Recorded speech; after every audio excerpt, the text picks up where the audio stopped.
ایران کے supreme leader آیت اللہ سید علی خامنائی نے ایرانی فوج اور سیکیورٹی اداروں کو اسرائیل پر حملے کا حکم دے دیا۔ امریکی اخبار نیو یارک ٹائمز کے مطابق آیت اللہ خامنائی نے حماس کے لیڈر اسماعیل ہنیہ کی شہادت پر دکھ کا اظہار کرتے ہوئے سیکیورٹی اداروں کو فوری بدلہ لینے کا حکم دے دیا ہے۔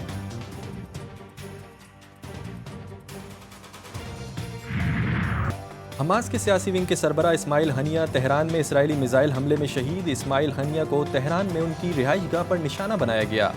حملے میں ایک محافظ بھی شہید ہوا۔ اسرائیلی میڈیا کا کہنا ہے کہ اسرائیلی وقت کے مطابق رات تقریباً 2 بجے میزائل فائر کیا گیا۔ حماس کا اسماعیل ہنیہ کی شہادت کا بدلہ لینے کا اعلان۔ بیان میں کہا گیا کہ حماس کے سربراہ پر حملے کی ذمہ داران کو سزا دی جائے گی۔ حماس رہنما موسیٰ ابو مرزوق نے کہا کہ اسماعیل ہنیہ کا قتل ایک بزدلانہ فعل ہے۔ اسماعیل ہنیہ کے قتل سے اسرائیل کو اس کے مقاصد حاصل نہیں ہوں گے۔ اسماعیل ہنیہ کی نماز جنازہ آج تہران میں ادا کی جائے گی، تدفین کل دوحہ میں ہوگی۔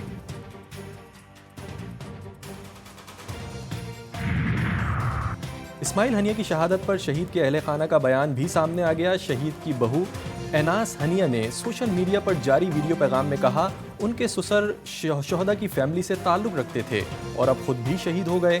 سب کو اسماعیل ہنیہ کی شہادت پر فخر ہے۔ صاحبزادہ عبدالسلام ہنیہ نے اپنے والد اسماعیل ہنیہ کے قتل کا ذمہ دار امریکہ اور اسرائیل کو قرار دے دیا۔ بولے ان کے والد نے وہ مقام حاصل کیا جس کی انہیں خواہش تھی۔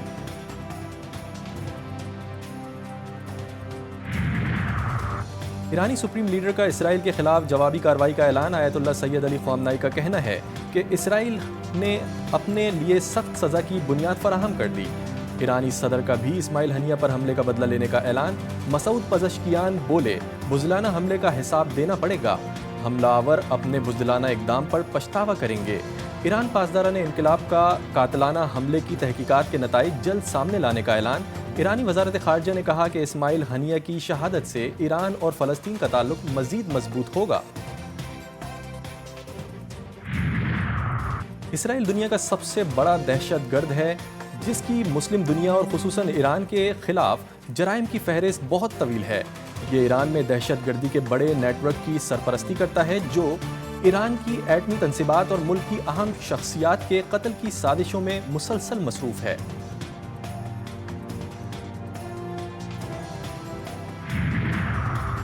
حماس رہنما اسماعیل ہنیہ کی شہادت پر شدید عالمی رد عمل۔ ترکیہ اور دیگر ممالک کی اسماعیل ہنیہ کی شہادت پر شدید مذمت۔ یمن کا 3 روز سوگ کا اعلان۔ ترکیہ کا کہنا ہے کہ ثابت ہو گیا کہ اسرائیل خطے میں امن نہیں چاہتا۔ اسماعیل ہنیہ پر حملے کا مقصد خطے میں جنگ مزید پھیلانا ہے۔ روس نے کہا کہ اسرائیل اقدام سے جنگ پھیلے گی۔ امریکہ کا بھی صورتحال پر تشویش کا اظہار۔ امریکی وزیر دفاع لائیڈ آسٹن کہتے ہیں کہ خطے میں کشیدگی مزید بڑھنے کا خطرہ ہے۔ فلسطینی صدر محمود عباس نے اپیل کی کہ فلسطینی متحد رہیں اور اسرائیل کے خلاف کھڑے رہیں۔ چین کا تصادم اور کشیدگی سے بچنے کے لیے غزہ میں فوری جنگ بندی پر زور۔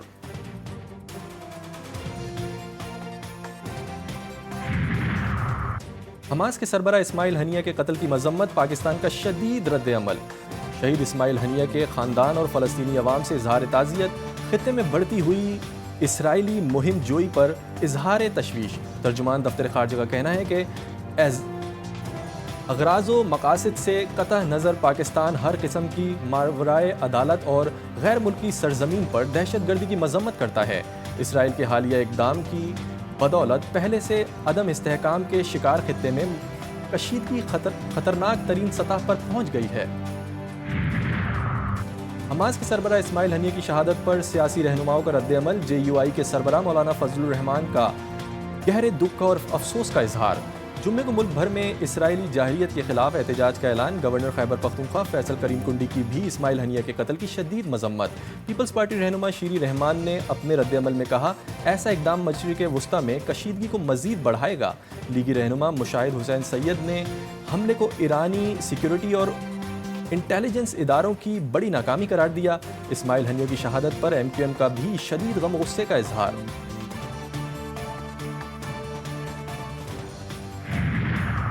اسماعیل ہنیہ کی شہادت کی خبر کو کوریج کرنے والے صحافی بھی شہید۔ الجزیرہ ٹی وی کے نمائندے اسماعیل الغول اور کیمرہ مین رامی الرافعی کو نشانہ بنایا گیا۔ اسرائیل نے صحافیوں کی گاڑی پر میزائل داغا۔ لبنان کے دارالحکومت بیروت پر اسرائیلی لڑاکا طیاروں کا حملہ 2 بچوں سمیت 3 افراد جاں بحق، 74 زخمی ہو گئے۔ اسرائیلی فوج نے دعویٰ کیا ہے کہ حملے میں حزب اللہ کمانڈر فواد شکر بھی مارے گئے۔ سید محسن فواد شکر حزب اللہ سربراہ حسن نصر اللہ کے فوجی مشیر تھے۔ امریکہ نے ان کے سر کی قیمت $50 لاکھ مقرر کی تھی۔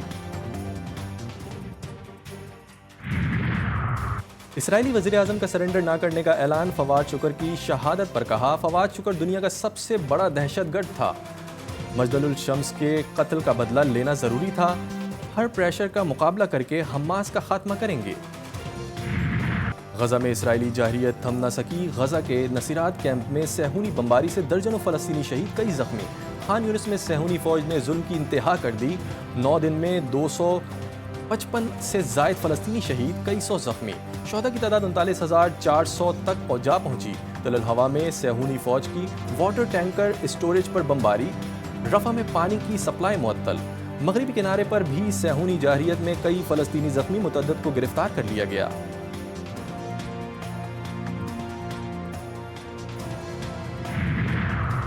راولپنڈی میں جماعت اسلامی کا دھرنا 7ویں روز میں داخل، دھرنے میں اسماعیل ہنیہ کی غائبانہ نماز جنازہ ادا کی گئی۔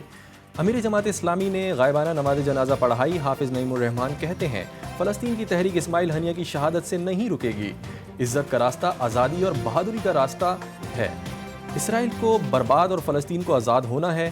امریکہ اسرائیل کے غلام کھل کر فلسطینیوں کے حق میں نہیں بولتے۔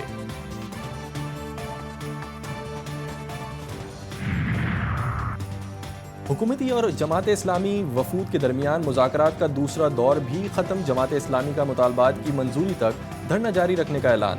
لیاقت بلوچ کہتے ہیں حکومتی کمیٹی کے 4 ممبران نے ہمارے مطالبات کا جائزہ لیا اور اتفاق کیا، بجلی بل ادا کرنا عوام کے لیے مشکل ہو چکا، حکومت ٹیکسز کا خاتمہ کرے، سرکاری سطح پر مفت خوری کو ختم کیا جائے، عوام اسے قبول کرنے کو تیار نہیں، انتظامی اخراجات کی وجہ سے لاوا پھٹنے کو تیار ہے۔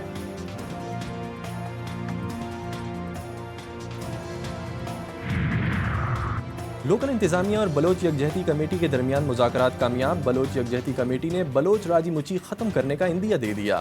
وزیر اعلیٰ بلوچستان سردار سرفراز بگٹی کہتے ہیں کسی جتھے کو اجازت نہیں دیں گے کہ وہ بلوچستان پر حکمرانی کرے، گمشدہ افراد کے حوالے سے افواہیں پھیلائی جا رہی ہیں، ہم نے مذاکرات کے دروازے کھلے رکھے ہیں۔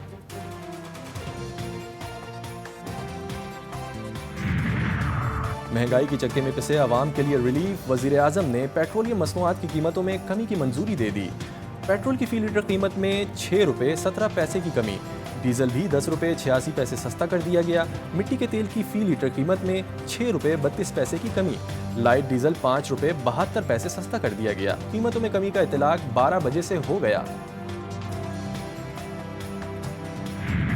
پاکستان تحریک انصاف کے آفس کو سی ڈی اے نے، اسلام آباد پولیس نے اور ڈائریکٹر انرجی اور ڈیزاسٹر مینجمنٹ نے، یا انہوں نے اس طرح اس کے ساتھ ٹریٹمنٹ اور برتاؤ کی ہے جس طرح کے کوئی دشمن کے مورچے کو انسان فتح کرتا ہے۔ الیکٹرانک آئٹمز یہاں سے چرائے گئے ہیں۔ عدالتی احکامات پر P T I secretariat de seal کر دیا گیا۔ اپوزیشن لیڈر عمر ایوب کہتے ہیں پی ٹی آئی دفتر سے اہم ترین ریکارڈ غائب ہے، کمپیوٹرز، ڈی وی آرز بھی موجود نہیں ہیں۔ آئی جی اسلام آباد F I a C D A پر ڈکیتی کا پرچہ کرائیں گے۔ پارٹی سیکریٹری پر توڑ پھوڑ اور الیکٹرانک آلات چرائے گئے۔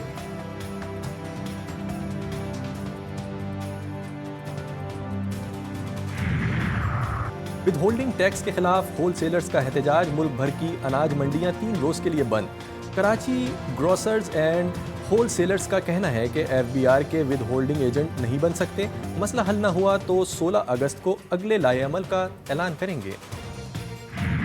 کراچی میں سرمئی بادلوں کا راج، مختلف علاقوں میں کہیں ہلکی بارش اور کہیں بوندا باندی کا سلسلہ وقفے سے جاری، کئی اہم سڑکوں پر اب بھی پانی جمع، ٹریفک کی روانی متاثر۔ کراچی میں مون سون کا اگلا اسپیل 5 اگست سے انٹری دے گا، 5 سے 7 اگست کے درمیان شہر میں تیز بارش کا امکان۔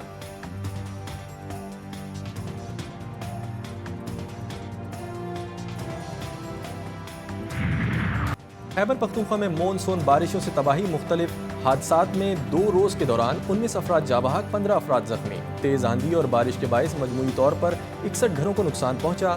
دریائے چترال میں اونچے درجے کا سیلاب، ندی نالوں میں طغیانی، دریا بکھر گیا، سیلاب سے فصلوں، باغات، مساجد اور مکانات کو شدید نقصان پہنچا۔ چترال مستوج شندور روڈ بند، ٹریفک کی روانی بھی معطل۔